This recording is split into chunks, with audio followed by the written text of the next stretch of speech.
में भारत को जरा सा भी नुकसान नहीं हुआ, यहां तक कि एक शीशा तक नहीं टूटा।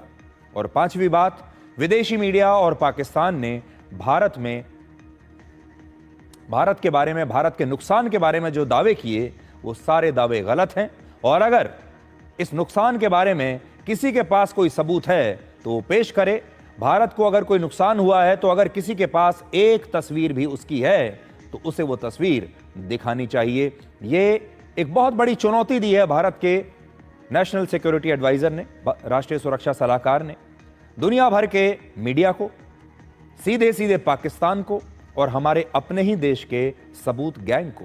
आपने देखा होगा ऑपरेशन सिंदूर के बाद से ही एक बहुत बड़ी लॉबी थी जो लगातार ये बात कह रही थी कि ऑपरेशन सिंदूर के दौरान भारत को नुकसान हुआ है, भारत के कई फाइटर जेट्स को पाकिस्तान ने गिरा दिया है।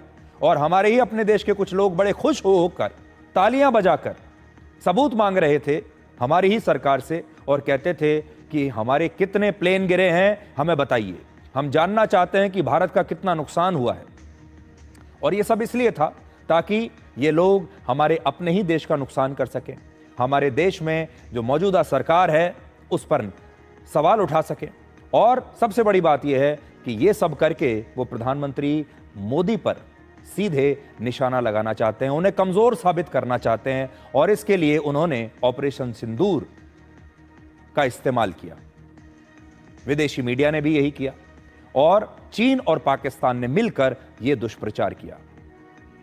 अभी तक भारत चुप था।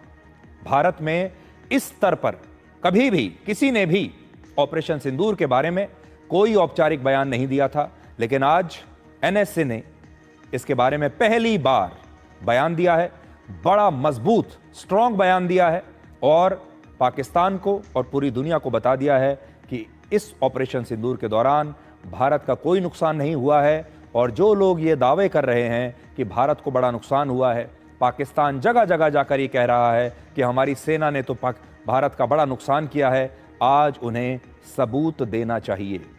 आजकल की टेक्नोलॉजी ऐसी है, हर जगह सैटेलाइट लगे हुए हैं, सैटेलाइट की तस्वीर